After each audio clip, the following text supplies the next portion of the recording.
नमस्कार दोस्तों, राम राम। आपा पढ़ रहा जा राजस्थान की प्रमुख कुल देवियां, प्रमुख शक्तिपीठ। आज बात करना आपा जीण माता का बारे में। देखो जीण माता को मंदिर रेवासा सीकर में, जीण माता का मंदिर रेवासा सीकर में है। रेवासा की पहाड़ियां सीकर में जीण माता का मंदिर स्थित है। जीण माता मीणाओं की कुलदेवी, मीणाओं की कुलदेवी, चौहानों की कुलदेवी,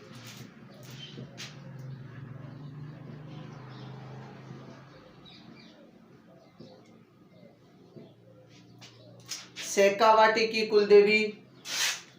शेखावाटी में एक प्रमुख मंदिर होने के कारण इसे शेखावाटी की कुलदेवी भी कहा जाता है।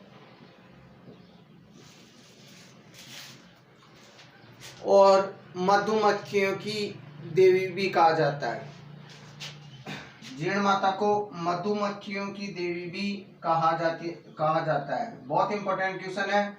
मधुमक्खियों की देवी किस देवी को कहा जाता है? तो वो है जीण माता। देखो जीण माता का मंदिर रेवासा सीकर में स्थित है। मीणाओं की कुलदेवी, चौहानों की कुलदेवी, शेखावाटी की कुलदेवी और मधुमक्खियों की देवी भी कहा जाता है।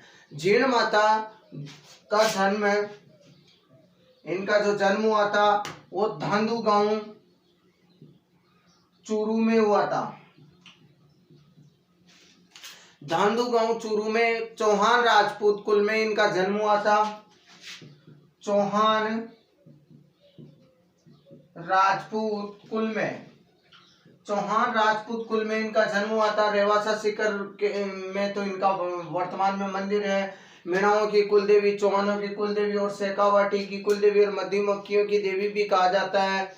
इनका जो जन्म हुआ था वो चूरू में चौहान राजपूत कुल में हुआ था। इस वजह से चौहानों की कुलदेवी भी कहा जाता है। चौहानों की कुलदेवी शाकंभरी माता को भी कहा जाता है और चौहानों की जो कुलदेवी है वो जीण माता को भी माना जाता है। आगे बात करते हैं। इनके जो मंदिर का निर्माण हुआ था वो 1064 ईस्वी में हुआ था। मंदिर का निर्माण जो वर्तमान में मंदिर है रेवासा की पहाड़ियों पर 1064 ईस्वी में इनका मंदिर का निर्माण हुआ था। पृथ्वीराज प्रथम के काल में, पृथ्वीराज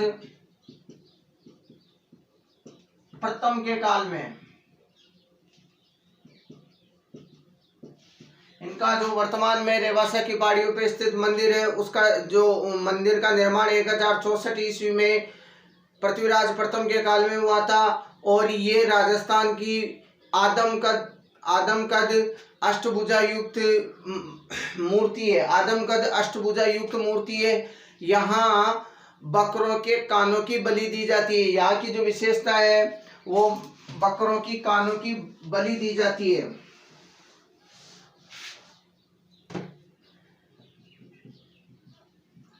बकरों के कानों की बलि दी जाती है।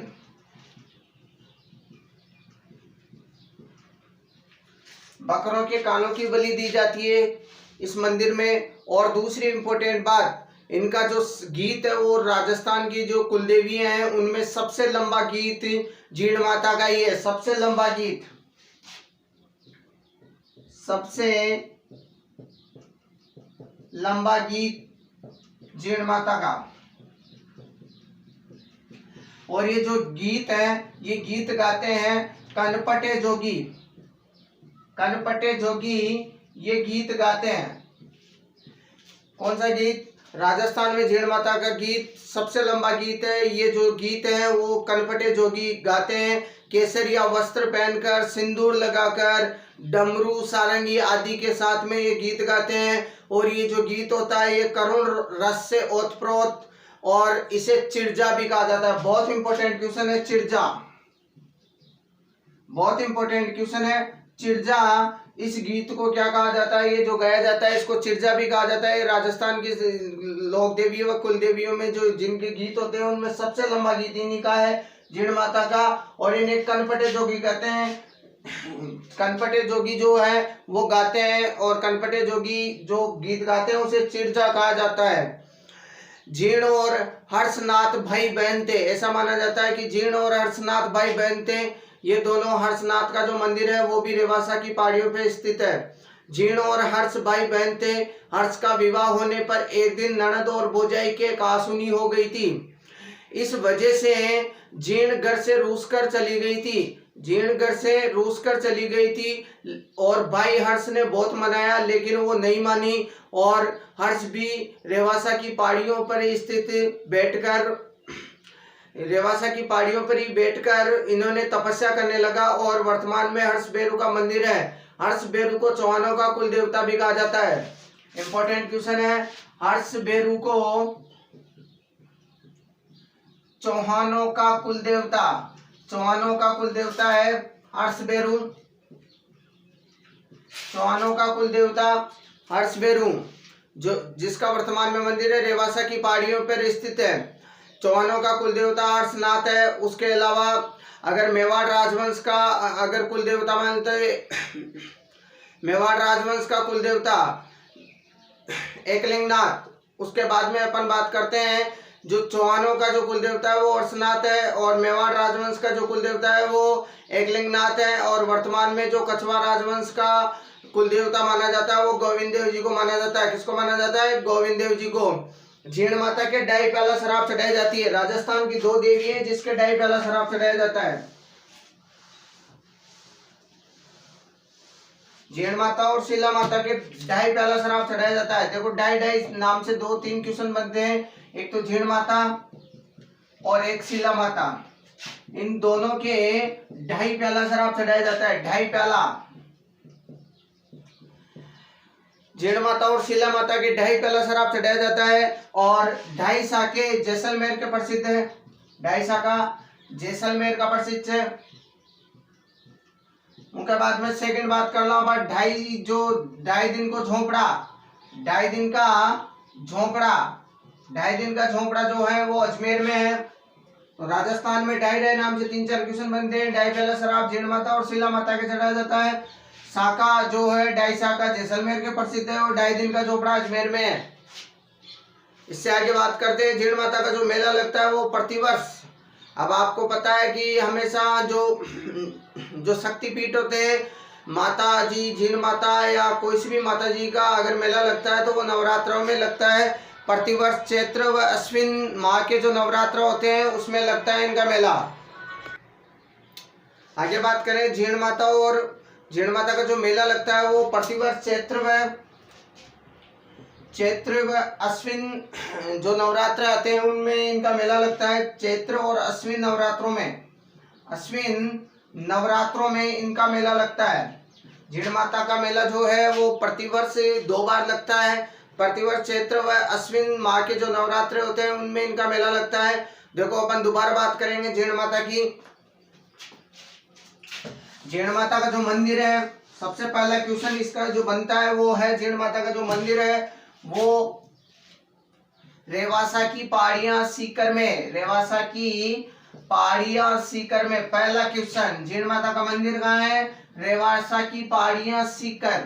दूसरी इंपॉर्टेंट बात करेंगे, जीर्ण माता को मीणाओं की कुलदेवी, चौहानों की कुलदेवी, शेखावाटी की कुलदेवी और मधुमक्खियों की देवी, 4 बातें आपको याद रखनी है। मीणाओं की कुलदेवी, चौहानों की कुलदेवी, शेखावाटी की कुलदेवी और मधुमक्खियों की देवी भी कहा जाता है। उसके आगे बात करेंगे, जो तीसरा क्वेश्चन बनता है, इनका जो जन्म हुआ है वो कहाँ हुआ है? धांधु गांव चूरू में। इनका जन्म कहाँ हुआ है? धांधु गांव चूरू में इनका जन्म हुआ है, धांधु गांव में। चौहान राजपूत कुल में, इस वजह से इनको चौहानों की कुल देवी कहा जाता है। इस वजह से इनको क्या कहा जाता है? चौहानों की कुल देवी। इनके बाद में जो अपना 5वां जो क्वेश्चन बनता है वो बनता है, इनके जो मंदिर का निर्माण किसने करवाया था? इनके मंदिर का निर्माण 1064 ईस्वी में इनके मंदिर का जो निर्माण करवाया था वो करवाया था पृथ्वीराज प्रथम के काल में। पृथ्वीराज प्रथम के काल में इनके मंदिर का निर्माण हुआ था। उसके बाद में जो चौथा क्वेश्चन बनता है, आगे बात करते हैं, यहाँ पे जो आदम कद अष्टभुजा युक्त मूर्ति है, और यहाँ पे बकरे की कानों की बलि दी जाती है। जो बकरे होते हैं उनके कानों की बलि दी जाती है, बकरे के कानों की बलि दी जाती है। दूसरी इंपॉर्टेंट बात है, वो कानों से अपने को याद रखना है। यहाँ पे देखो, एक तो बकरों के कान काटे जाते हैं। दूसरी इंपॉर्टेंट बात, कनपटे जोगी, कनपटे जोगी, कनपटे जो जोगी होते हैं वो इनका गीत गाते हैं। और जो गीत होता है, ये जो गीत है ये सबसे लंबा गीत है। सबसे लंबा गीत जो है वो जीण माता का ही है। सबसे लंबा गीत किसका है? जीण माता का। और इसे चिरजा कहा जाता है। क्या कहा जाता है? चिरजा। इस गीत को क्या कहा जाता है? चिरजा कहा जाता है। और ये जो कनपटे जोगी होते हैं वो भगवा वस्त्र पहनते हैं, केसरिया वस्त्र धारण करके, सिंदूर लगाकर, डमरू सारंगी आदि के साथ में ये जो गीत गाते हैं। और जो तीसरी इंपॉर्टेंट बात है, डाई प्याला शराब चढ़ता है। यहाँ पे डाई प्याला शराब राजस्थान में 2 देवियों के चढ़ता है। पहला है जीण माता और दूसरी है शीला माता। डाईसा का अजमेर में है, डाईसा का जो है जैसलमेर के हैं, और डाई दिन का झोपड़ा अजमेर में है। और आपको पता है कि प्रत्येक जो देवी होती है उसके हर नवरात्रा, प्रत्येक नवरात्रा में इनका जो मेला जरूर बढ़ता है। आगे बात करते हैं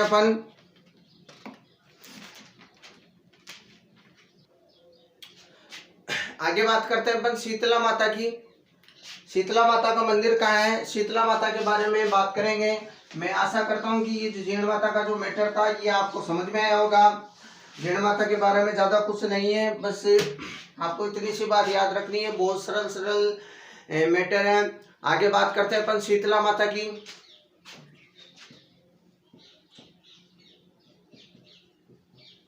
शीतला माता का मंदिर, शीतला माता जो है, शीतला माता का जो मंदिर है,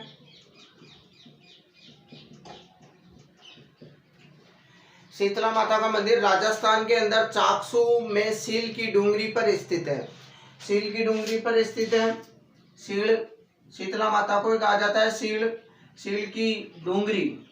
सील की डूंगरी है चाकसू के अंदर, जयपुर जिले में पड़ती है चाकसू। जयपुर की तहसील है चाकसू।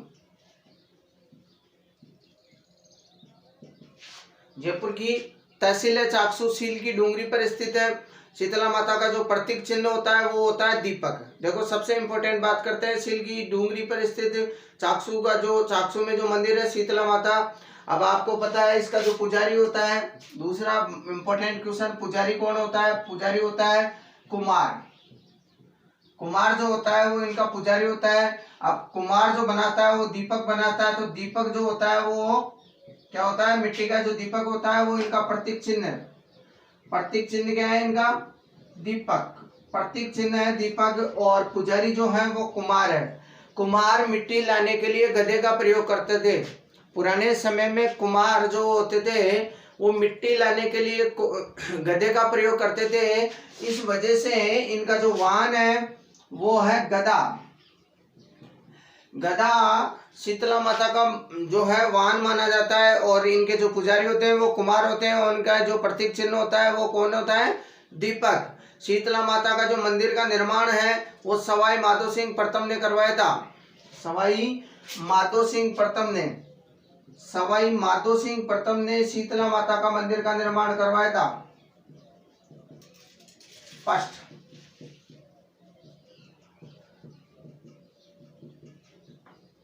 शीतला माता का जो मंदिर का निर्माण है वो सवाई माधो सिंह प्रथम ने करवाया था, जो जयपुर नरेश थे। उन्होंने ये जो मंदिर है वो सील की डूंगरी चाकसू के अंदर बनाया था, शीतला माता का जो मंदिर है।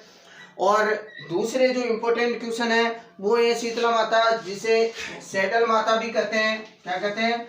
सैडल माता। सैडल माता। दूसरी बात करते हैं अपन, शीतला माता को सैडल माता भी कहा जाता है। बच्चों की संरक्षिका व चेचक देवी। बच्चों की संरक्षिका और चेचक की देवी।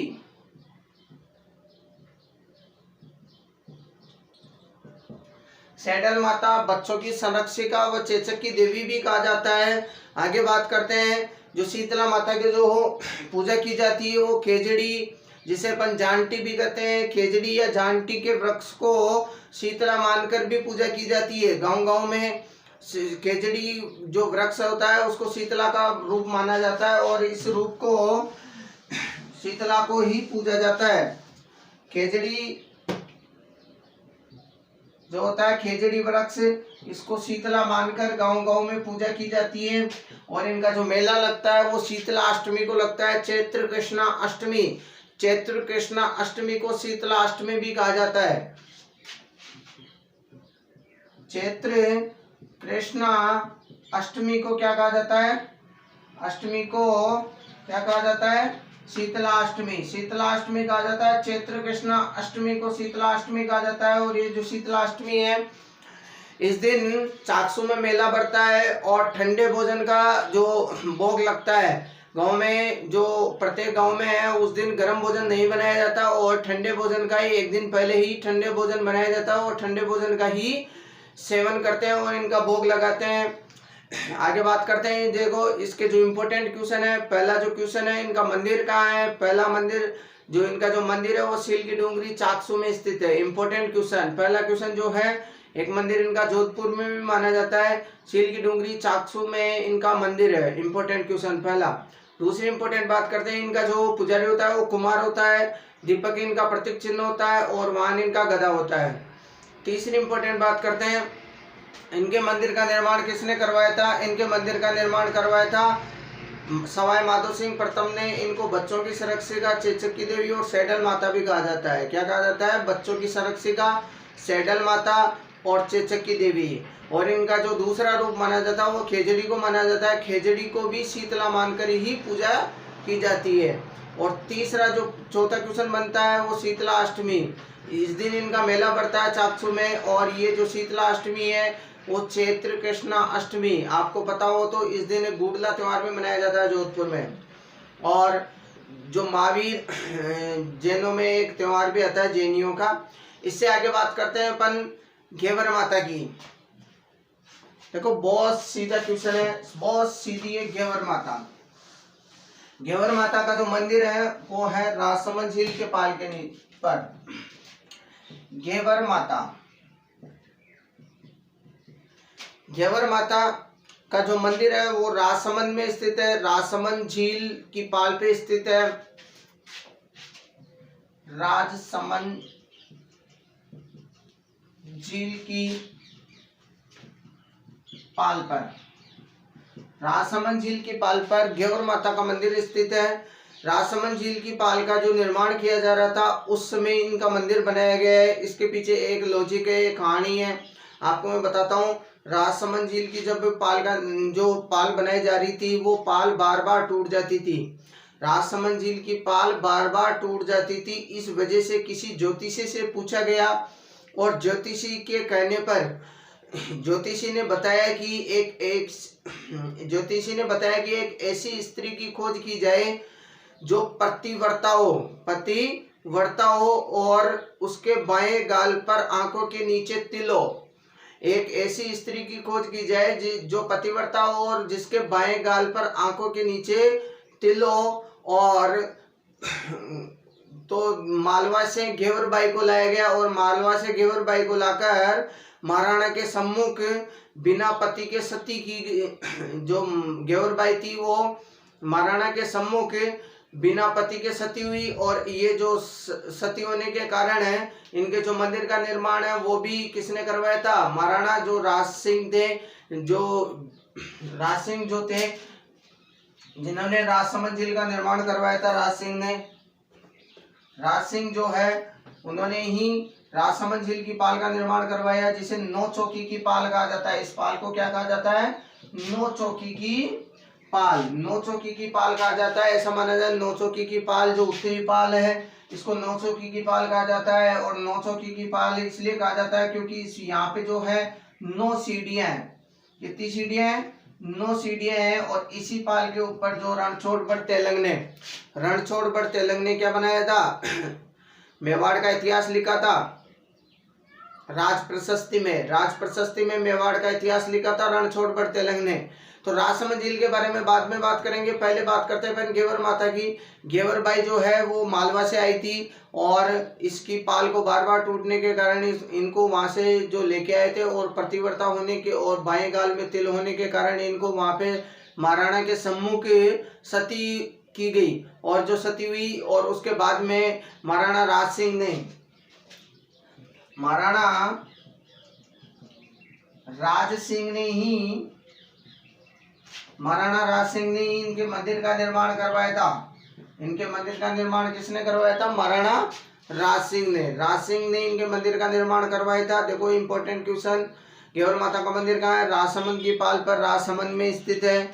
और जो इनका मंदिर का निर्माण किसने करवाया था? महाराणा राज सिंह ने। राजसमंद झील जब बना रहे थे उसी समय इनके मंदिर का निर्माण किया गया। आज अपन 3 जो टॉपिक पढ़े थे, सबसे इम्पोर्टेंट टॉपिक है राजस्थान में जो है जो जीण माता का मंदिर रेवासा सीकर में, शीतला माता का मंदिर सीलगी डूंगरी चाकसू में है और घेवर माता का मंदिर कहाँ है? घेवर माता का मंदिर राजसमंद झील की पाल पर स्थित है। आगे बात करते हूँ, कई लोग मुझे कमेंट कर रहे थे व्हाट्सएप पे भी कि सर हमारी रीजनिंग की क्लास लगाओ। रीजनिंग की क्लास मैं बहुत जल्दी स्टार्ट कर दूंगा, कल से स्टार्ट कर दूंगा, कोशिश करता हूँ कल से स्टार्ट हो जाएगी। और लाइव क्लास में नहीं चला सकता क्योंकि यहाँ पे नेट की प्रॉब्लम है थोड़ी, इस वजह से लाइव क्लास नहीं चला सकते। और तीसरी इम्पोर्टेंट बात करता हूँ मैं,